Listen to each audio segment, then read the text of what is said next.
lanjut yang tadi saya tanya dulu ada narasi seandainya si Esa ini menulis surat permintaan maaf ke kamu, terus si Esa juga minta kamu tulis surat juga bahwa kamu tidak akan menuntut, kamu lakuin nggak? Aku udah nyampein juga ke manajemennya, namanya Umbrella Manajemen, lewat manajer namanya Tika.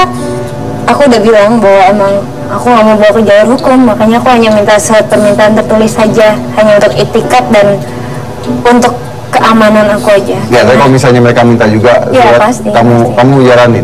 Oke, tapi intinya adalah dia tidak mau menyelesaikan secara baik-baik gitu ya. Intinya kan sebenarnya kalau ada orang minta maaf, ya kita sebagai manusia tetap harus memaafkan kan. Tapi kalau udah melakukan kesalahan dan tidak mau mengakui, ya gimana kita Oke, kronologisnya deh gimana, ceritain coba. Anggap aja saya nggak tahu deh gitu. Basically aku sebenarnya udah nggak pengen balik nyebut dengan detail sih. Oke. Gini aja deh, terakhir kali yang terjadi deh gitu. Kok bisa kamu rekam? Kayaknya udah ngeset banget tuh buat direkam. Iya, sedihnya faktanya adalah aku sudah sering mengalami dari terpidana dan sudah mulai tahu polanya. Saya tanya dulu ya, kamu selama 1,5 tahun pacaran itu, kamu dianiaya, kamu dipukul dan sebagainya, kamu nikmatin nggak dipukul? Kayaknya nggak ada orang normal yang nikmatin. Betul, makanya saya tanya. Nggak, ini penting pertanyaan karena ada orang-orang tertentu yang memang secara psikologis menikmati hal tersebut gitu. Karena sudah 1,5 tahun loh hubungan ini, berarti ada kenapa bisa seperti itu ya kan? Yang saya tahu itu malah penganiaya yang suka biasanya. Mungkin beberapa kriteria penganiaya mungkin menikmati untuk melakukan hal itu. Tapi ada tipe-tipe orang yang memang suka dianiaya. Saya enggak. Anda enggak, oke. Kalau Anda enggak, kenapa bisa bertahan lama? Saya memaafkan. Karena dimaafkan, oke. Tapi setelah itu sudahan, diputus nih ceritanya. Iya, karena gimana pun ya namanya sayang, perempuan ya. Cinta ya. Ya mungkin standar kayak aku pasti akan bilang masih mencoba untuk mempertahankan hubungan, masih memaafkan karena dia minta maaf setelah melakukan berbagai macam penganiayaan dan juga ya masih memaafkan. Masih memaafkan. Saya pada dasarnya saya peduli sama. Dulu saya sangat peduli dengan keluarganya. Saya merasa dia dikelilingi oleh keluarga yang penuh dengan perempuan. Jadi saya mengharapkan pasti dia bisa menghargai perempuan. Kamu sayang nggak sama dia dulu? Pada saat menjalani ya pasti. Sayang. Saya ingat banget kamu ada di sini dulu di Hitam Putih, ingat nggak? Oh, saya kamu cerita tentang cincin kamu hilang. Bisa you? Yes. It's you, right? Yes. Dan kayaknya pada saat itu you're so romantic seperti Romeo and Juliet gitu. Kenapa endingnya seperti Mars Attack? That's life. It's not a fairy tale at all. Ya di mana-mana orang menjalani hubungan pasti berusaha untuk jadi yang terbaik dan berusaha jadi yang terbaik untuk pasangan, dan sudah sifat kita untuk memaafkan, mencari, apalagi perempuan, buat saya sih perempuan pakai perasaan dan laki-laki pakai logika, ada istilah seperti itu. Mungkin saya terlalu memakai perasaan dan saya masih memaafkan aja sakit, tapi lama-lama secara batin, secara nurani, secara fisik saya udah gak kuat lagi. Oke, lalu kenapa putus terakhir kali? Kenapa putus? Ya salah satunya itu. Saya udah gak kuat lagi menjalani hubungan yang sangat tidak sehat, dan keluarga besar saya tidak mengetahui hal itu karena saya terus menutupi. Saya mencoba untuk gitu, putus, jangan ada hubungan apapun. Putusnya kenapa? Putusnya ya kalau dari aku pribadi rangkuman dari segala yang udah aku alamin, tapi basically dia sering sekali melarang saya untuk melakukan kegiatan saya sehari-hari, shopping atau apapun. Dia sering sekali. Ternyata kamu dilarang dia cari duit itu? Saya nggak pernah minta karena saya udah biasa juga. Saya udah hampir 10 tahun juga kerja di dunia entertainment, dari mulai acting, musik juga. Jadi dan saya bukan tipe yang meminta. Karena ibu kamu dari awal udah nggak setuju ya kamu pacaran sama saya. Dari awal udah nggak setuju. Kenapa ibu tidak setuju? Nurani ibu aja. Ya, oke, nurani. Tapi kan pasti ada reason yang dikasih tahu karena begini kan? Iya, dia mungkin mama dengar banyak hal tentang dia, tapi ya namanya aku yang sedang menjalani hubungan, mungkin aku masih kayaknya enggak deh, kayaknya orang nggak kayak gitu. Apa yang mama dengar?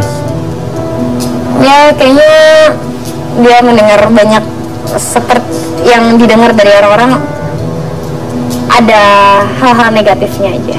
Oke, saya terhubung dengan ibunda dari Rasti. Ini adalah Ibu Erna Santoso di telepon sekarang. Selamat malam, Ibu Erna. Ya, Assalamualaikum. Waalaikumsalam. Apa kabar, Bu? Baik? Alhamdulillah, baik. Ibu, kalau boleh saya tanya langsung aja karena waktunya tidak banyak. Boleh tahu kenapa Ibu bisa tidak setuju dari awal? Dari awal saya nggak setuju, mungkin feelingnya karena saya lihat dia terlalu muda. Karena terlalu muda? Dan ada sesuatu dari penamatannya yang saya kurang suka. Apanya kurang suka, Bu? Dari mata ini saya sudah melihat ada sesuatu. Dari mata. Dari mata? Ya. Waduh, mana mata gue ntar? Ya, dan dia terlalu muda, benar. Terlalu apa, Bu? Terlalu muda, pasti. Terus dari matanya kenapa? Ada something ya yang saya nggak bisa jelaskan itu karena ada sesuatu. Feeling gitu ya, Bu ya, intinya feeling ya? Iya, dan saya udah bilang sama Rasti terlalu muda dalam bersangkutan gitu. Oke. Tapi Ibu sampai ada masa-masa akhirnya Ibu setuju tidak? Saya tidak pernah setuju dan saya tidak pernah kenal. Tidak pernah kenal? Ya. Ibu tidak pernah kenal dengan Esanya? Enggak, ya karena sudah masuk dari saat itu kan Rasti mungkin itu terbaik atau bagaimana, jadi mungkin takut karena saya sudah melarang itu aja. Tapi apakah Ibu pernah ketemu dengan Esa? Di pengadilan ketemu. Sebelum di pengadilan, Bu, pasti? Nah, nggak pernah. Nggak pernah ketemu? Iya, saya cuma lihat infotainment. Hanya lihat di infotainment. Oke. Terus Ibu tahu pertama kali Rasti mengalami kekerasan dari siapa? Kebetulan memang dari kuasa hukumnya yang teman sekolah Rasti, dan semuanya prihatin bahwa ada perubahan besar terhadap diri Rasti. Rasti nggak terlihat ini. Ada hal-hal yang tentang hidupnya, dan memang saya sebagai ibunya harus menolong dan mengeluarkan dia dari semua derita itu. Oke. Terus apa yang Ibu lakukan setelah Ibu tahu? Ya, kita berbicara dari hati ke hati untuk mengungkap itu kepada masyarakat itu kan tidak mudah. Kebetulan saya bekerja untuk masyarakat kecil dan Rasti sendiri kan juga punya profesi. Jadi kita berunding kita sama-sama mau membuka. Seandainya Esa pada saat itu bersifat gentleman dan menghampiri Rasti dan Ibu lalu meminta maaf dengan serius, apakah selesai kalau dia minta maaf, tidak perlu ke hukum? Kalau sebagai manusia kita memaafkan, tapi kalau masalah hukum karena itu sudah keterlaluan, dan saya pikir semua orang juga tidak akan bisa memaafkan kalau hukum tetap berjalan. Oke, jadi memang tujuan Ibu adalah untuk membawa Esa ke hukum? Ya itu kan suatu perbuatan yang sudah melanggar hukum. Dia menganiaya Rasti dengan tidak manusiawi. Bukan hanya itu saja ya. Ada beberapa hal yang merugikan materi juga. Contohnya kejelekan yang merugikan materi apa, Bu? Ya nggak perlu lah kita bicara itu. Kenapa? Katanya Ibu tadi mau masyarakat tahu. Maksudnya kan masyarakat yang ngerti hukum, yang melek hukum itu pasti tahu di mana kebenaran itu harus ditegakkan. Oke. Jadi intinya kalaupun minta maaf pun tetap harus lewat hukum gitu ya, Bu ya? Itu sudah proses hukum. Itu pun sampai sekarang ketok palu dari hakim, dia kan juga tidak merasa bersalah. Dan anehnya sampai hari ini kenapa dia belum masuk di LP pimpinan? Saya justru ingin tahu kepada penegak hukum, itu saja. Jadi intinya adalah sampai detik ini pun dia masih masuk ke LP pimpinan dan masih tidak minta maaf, tidak ngaku salah gitu ya? Kalau menurut pikiran saya, dia nggak akan minta maaf. Tidak akan minta maaf. Oke. Ibu tahu apa aja yang terjadi oleh Rasti, kekerasannya dan sebagainya, apa aja yang Ibu tahu, separah apa? Atau kerugian materialnya? Ya, saya tahu, apalagi waktu kita juga bertemu dengan Komnas Perempuan, dengan Kowani, dengan beberapa pihak dan kuasa hukumnya, di Danisan, semua sudah dijabarkan dengan kebijakan. Oke, baik, terima kasih banyak Bu. Terima kasih banyak, selamat malam.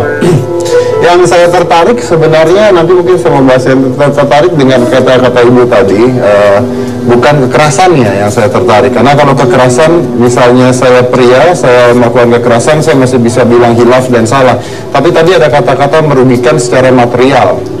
Merugikan secara material ini berarti ada sesuatu yang saya nggak tahu gitu. Merugikan secara material kan berarti ada penggunaan harta dan sebagainya. Mungkin nanti kita bahas lain satu. Ini jangan mana-mana, tetap di Hitam Putih.